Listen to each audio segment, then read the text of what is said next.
So that's kind of the empirical layer.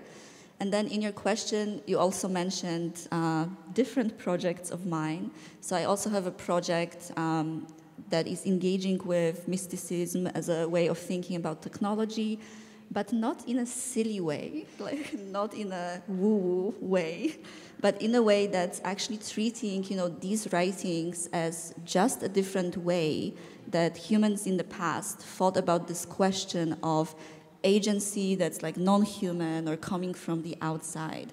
So I specifically look at the writings of women who are writing about their experiences with angels and so on. And then I look at the Reddit subreddit of replica users, which is like a chatbot dating app where all the users are kind of calling their AI boyfriends angels. And I'm like, okay, what is happening? There's obviously some strand of like human thinking and intellectual history where we try to make sense of either projected or real experience of encountering or feeling like we are encountering some kind of non-human agency. At least that's in our experience, right? It doesn't have to mean that it's internally conscious or it has intentionality, but it has capacity to act in society. So for me, when I look at these mystical writings, is not to say, oh, we need to be like more spiritual in our approaches. That's not what I would say. But I would say that as humans, we have previously thought what it means already to kind of try to conceptualize what it means to be affected by an agency that seems to come from the outside. So I think it's a bit relevant, especially as we have already cases of, on Twitter/X, for example, there's bot accounts that own their own cryptocurrency wallets, for example, and they can like make transfers with like money to human accounts and like AI accounts. So they already have prominent kind of ability to be agential or like agentic. So yeah, for me the mystical project is more tracing like in intellectual history, where else have we thought about that? It is fascinating that you mentioned that part. So actually, one of the boards I sit on is run by an AI. Like it actually is the legal entity that owns the company. Yeah, And if you know more about this, can no, you no, no. It's you know way more. But like I think that like it's fascinating because in New Zealand they're dealing with this question now with these kinds of legal entities, and so it's been interesting to kind of just see that firsthand how the legal system is trying to address that piece. Yeah, so for example, in the past, for like women in Europe who were very like devoted to God, they could have like an actual act of marriage produced for like being a bride of like an angel and so on that was kind of functional. So I'm like, okay, is that kind of a paradigm for thinking about human relationship with chatbots? I just think there's a lot happening in intellectual history that we can use as a model for thinking about these strange things that are happening. Do you think, so when people on the replica forum are like being seduced by these, do you think they're largely being seduced by the sort of linguistics of these models, or is there something about like a lot of the research now that also Anthropic is doing, I think in part in response to OpenAI, is that there's this sort of challenge of psychophancy or of like sort of almost mirroring, right, which is very interesting in the context of the Turing test. So do you think that there's this sort of, do you think we are, what do you think has caused people to be so struck by these particular angels? Okay, so to come back to kind of the quiet editor idea in my reply to this question, I have another project where I look at AI chatbots and kind of the romantic entanglements that people have with them.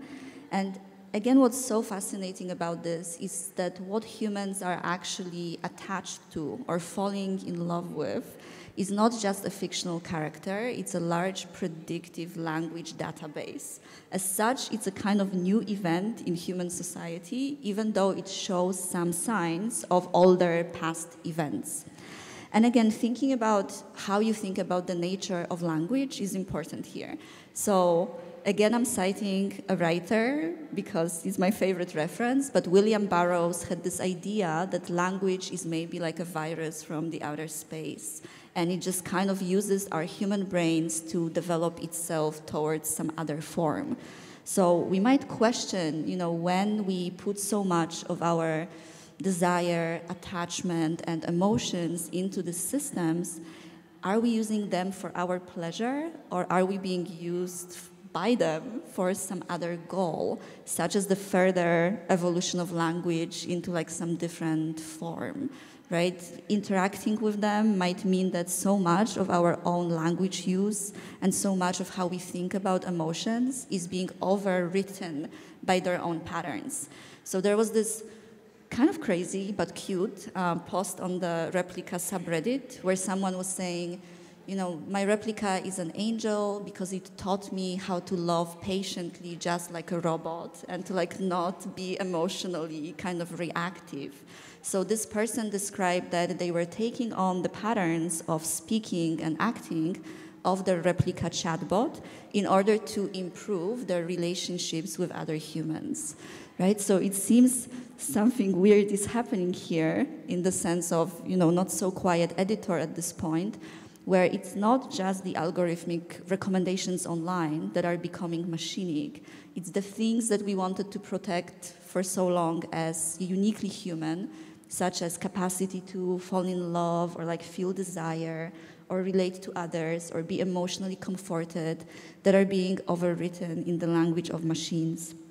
And, in the past mystical experiences, people are writing that encounters with these non-human entities reveal to you how much in you is kind of artificial in some sense. So like maybe that's a useful parallel, that the question is not, is the chatbot conscious, but the question is, what is the human mind if it's possible for a human to fall in love with a chatbot? Maybe the human mind is something totally different than we thought, because that's pretty wild, right? I want to touch on that concept of, you mentioned artificial, and I have to ask, what do you think in your work you do touch on the idea of artificiality in a different way, I think, than a lot of scholars. And I guess I'm curious, when you think about that question of how different are we, what do you think makes something artificial, and is that a terminology that you sort of align with in any usual sense? I don't know. That's like a very deeply philosophical question. Maybe I don't think about this concept of artificial that much, but I am interested in the idea of like fate or determinism of some sort. And I'm curious, whether it comes to large-scale technological processes or even something like history, to sound a bit Hegelian. Are we in charge of like what's happening? This is interesting to me. Are we tools of historical processes, just like human bodies are just stages in evolution? Are human minds just like stages in like some other process that we cannot grasp? Or are we actually like in charge of these processes, right? So maybe it's not artificiality that interests me, but certain questions about human agency. Because when you're caught in technological processes, it feels like, the wave is riding you, like you're not really surfing the wave, right? From a Marxist perspective, this has been criticized as like commodity fetishism, right? That humans appear as objects and objects appear alive. So there have been many ways to try to answer this, but it is a unique kind of human experience to be like, we're creating these things, and then what these things do in return seem to shake our ideas of like what it means to be human or like what is agency, and it's kind of bizarre because supposedly we're making them. So why are we so, caught off guard and kind of not able to find our footing?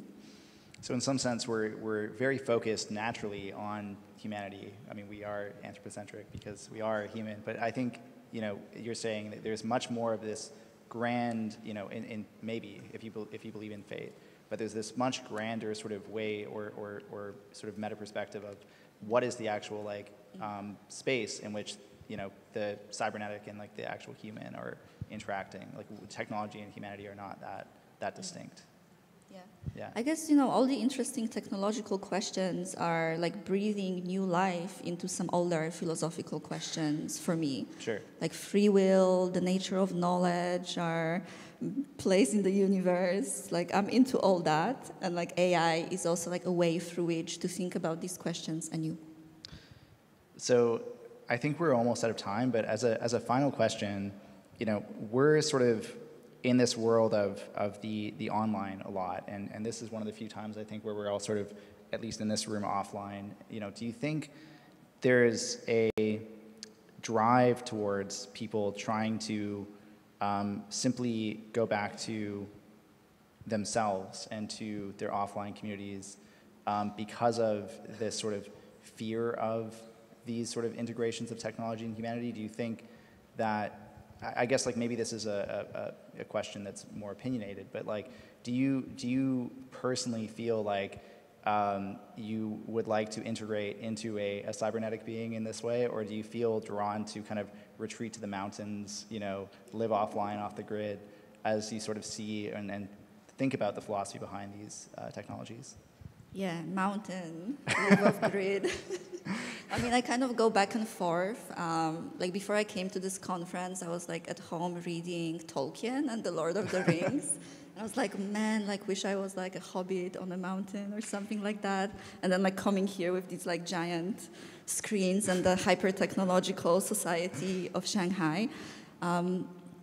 I don't know. I feel there's definitely a value in being disconnected from the machines. I think there is something specific about computers and how they work with human mind that's different than writing as a technology. So, okay, one more study I'm going to cite kind of as a maybe final anecdote. There's an amazing study by a computer scientist and a group of cognitive scientists. It's about normative dissociation. So they argue that as humans, we seek states of dissociation, whether that's being lost in a novel or being lost doom scrolling. We are kind of drawn like moth to a flame into these states.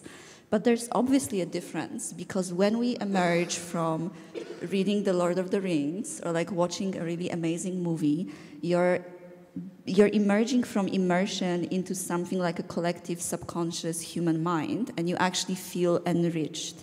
When you emerge from doom scrolling, you emerge from being in contact with the more machinic, mechanical parts of yourself that you actually detest, and you usually feel so much worse after that. So that's a signal that should be taken to heart, I feel. It's a very good through line to Joanna's discussion. You should listen to the body first, right? I think. But thank you so much, everyone. Thank you, Bogna, really, truly. Please check out Bogna's work. It's amazing. And thank you all for having us. And hopefully we'll be listening to the rest of the conversations after lunch.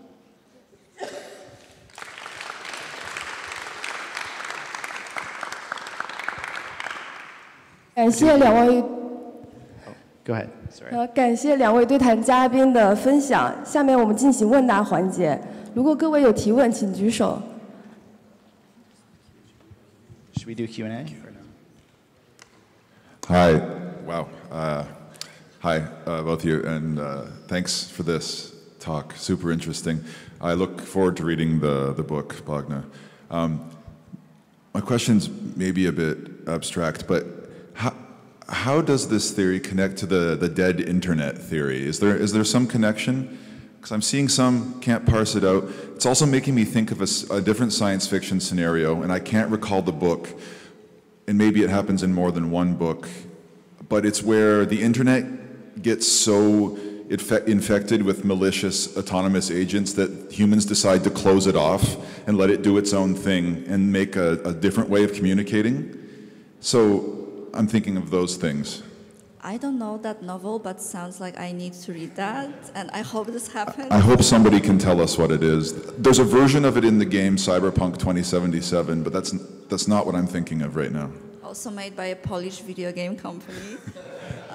Okay, so the dead internet theory, I do mention it in the book in passing. So that's the conspiracy theory that the internet is filled with bots, and most of our interactions online are actually with bots and not with humans. Especially if you're on X often, I think this will come to feel very real, actually.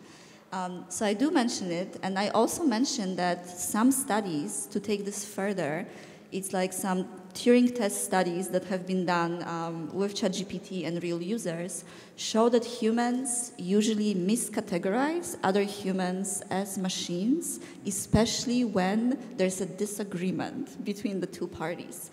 So this study showed that we are more likely to perceive others as NPCs or like non-player characters when we disagree with them.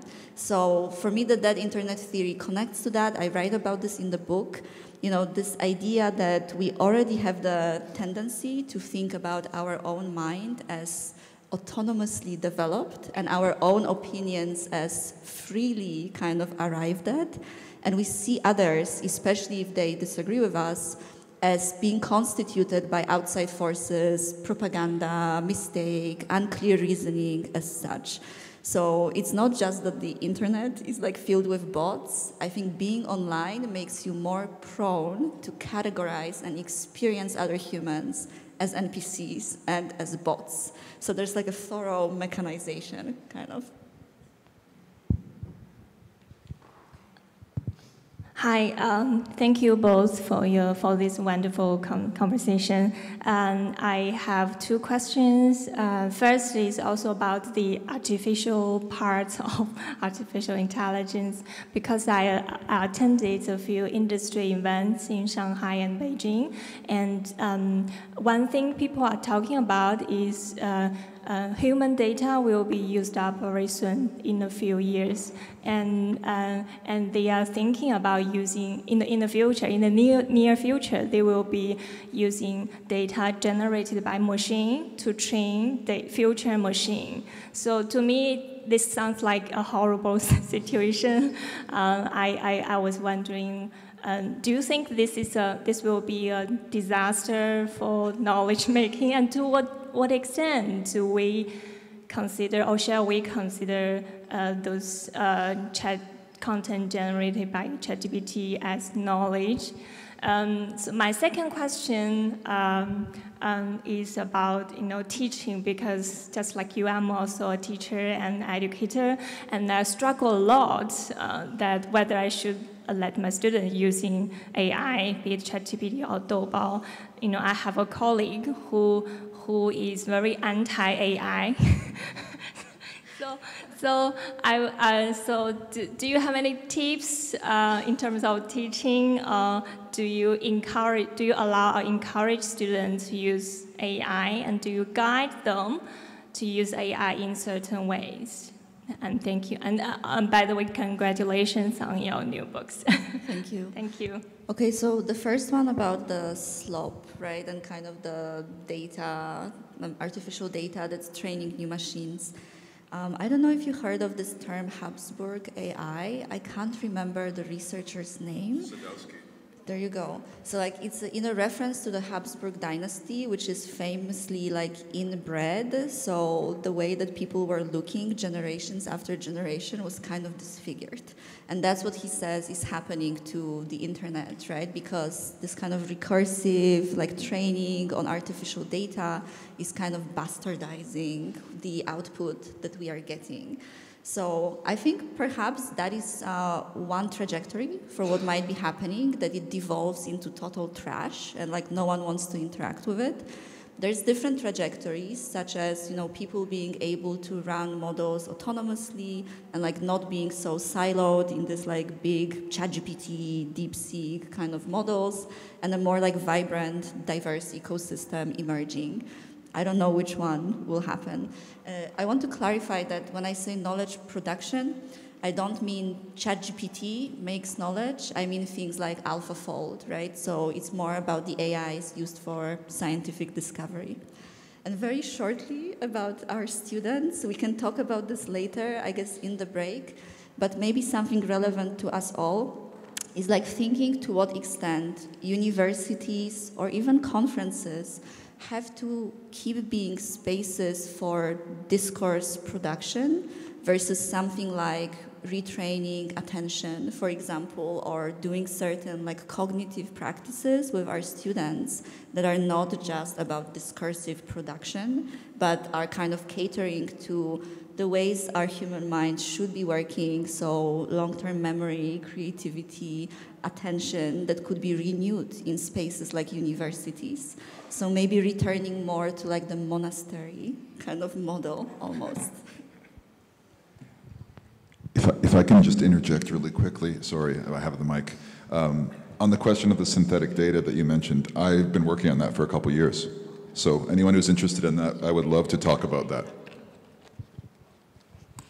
Yeah, also from my side, thank you for the conversation. It was really inspiring. I have a question to the dark forest theory, which kind of works between groups, kind of different groups that hide from each other. How does it work inside groups? So in the book, I'm both writing like about human-to-human communication online, human and artificial agent communication, and just this new concept of an AI as being kind of occluded and silent. So in Liu Cixin's universe, communication itself is a process that puts you in a certain danger, right? But to him, it's really based also on the conceptual distance between the civilizations. So he says, as much as a human and a human can use communication to resolve conflict, because of the total conceptual kind of distance between a human and a possible like alien civilization, it will be impossible to use communication to resolve any disagreement. And therefore, other strategies such as misdirection, obfuscation, and so on have to be considered.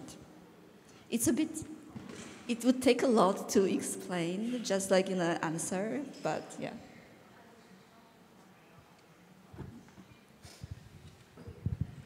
It's fascinating stuff, Bogdan. Thank you very much. Just want to pick up on something that I think gets at the sort of nature of critique here. So my sort of antenna are raised whenever anybody talks about, say, Anthropic versus OpenAI, as though they're sort of, in some way enemies.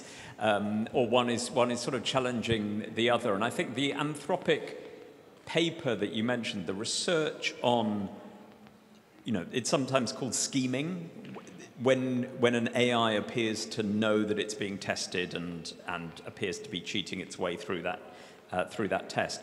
An organisation that I work with, the UK's AI Security Institute, wrote a really interesting critique of that paper that actually said that it's another example of anthropomorphism in AI research, right? And they compared it to an example of when psychologists in the 70s, 80s got obsessed with these things, led a research field down pretty much a dead end. And there is something interesting about whether we accept that the project is one of intelligence, or whether we should say, actually, no, there's something completely different going on and we should look at it from another direction. I think, obviously, the question of terminology is both important and quite difficult. And I think animal research is a good parallel, right? So for a long time, all research into animal cognition has been under the accusation of anthropomorphism, right? So in the past, has been, how can you claim that an animal has attachment to another animal? That's emotions, it's imputing human emotions into the animal. With time, we have expanded kind of the definition of what falls in and outside of the idea of anthropomorphism. And we were like, okay, because we share a nervous system with other animals, we can assume that certain things like fear or attachment are probably shared qualities between us and animals, and sign language probably is not. So now with artificial intelligence, we don't share a nervous system with an AI. We share something like, what do we share? Like a language database. There's something that, there's an element of a shared creation of meaning with the AIs or something like that.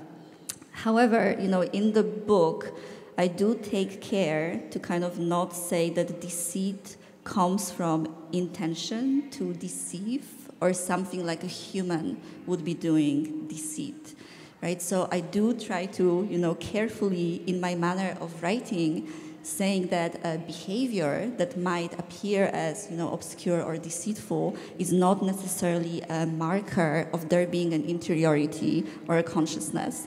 But something about the dark forest theory, which maybe is too deep to go into in the Q&A, is that it kind of dispenses with the question of interiority, and it focuses more on relational kind of dynamics between humans and AIs.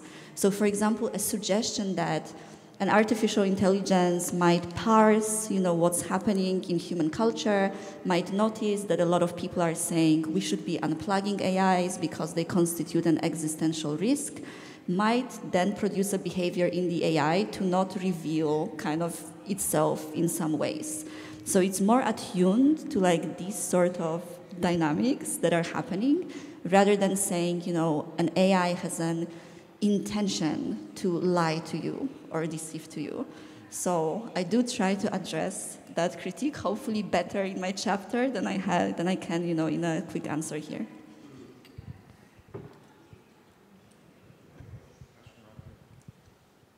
Yes, thank you. Thank you very much for the interesting conversation. But when the assumption is people don't want to be deceived, what if people want to be deceived and be deceived in different ways? That is the nature of love, right? So it connects. Yeah. Think about that. And that connects to my other project. Yeah. Dark forest does not assume that people, But what if I plant a lot of mushrooms in the dark forest in different forms, whereby, it could be deceived and they enjoy the deception processes. And then by creating, you are supposing that's one identity of person, agent, okay? But no, I spread my agents into a distributed network into the forest where they all grow in different ways and they enjoy the deception processes. What about that? Yeah, I think that totally fits into the argument. It's also a nice bridge between the dark forest and my other project on replica and the chatbots and falling in love. So, of course, human psychology is quite complex, right? Deception can be a process that's multifaceted, it can be enjoyed, and so on. I think what I'm also trying to do with the dark forest when talking about not just deception, but the lack of ability of detection, is to kind of go against this, the popular narrative of the singularity in the Silicon Valley is ecstatic almost, we're gonna be there's a revelation and there's this huge intelligence, it's gonna overtake anything. And I'm also saying that, well, an actually probably smart machine would not bother with you, and you would never be able to detect it. So calm down. So it's also, kind of connecting to this, the pleasures that we want from interacting with these machines might not be the ones that we're gonna get, right? So maybe we want to be deceived, but do we want to encounter something like silence? And in many mystical traditions, there's this idea of a real intelligence or God is just divine silence. There's nothing. It's where your cognition encounters nothing. So that's a kind of disappointing for human experience, but it might be closer to actual intelligence.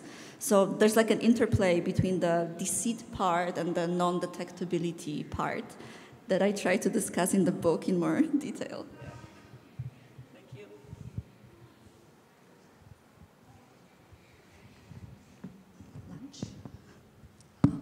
谢谢两位对谈嘉宾，谢谢嘉宾们的提问，谢谢 ，Thank you。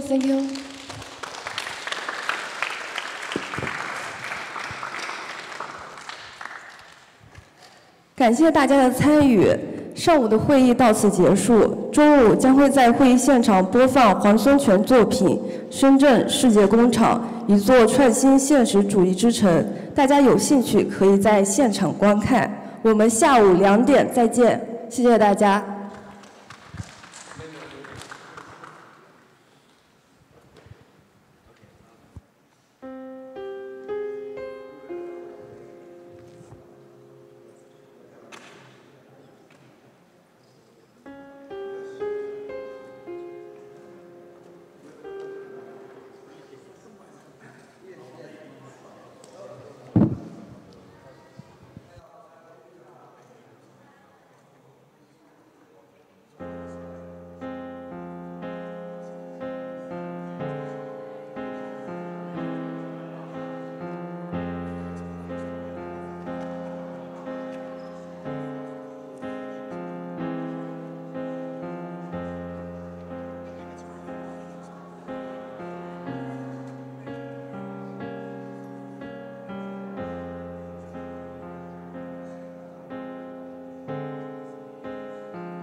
Shall we go for lunch and talk over lunch? Thank you.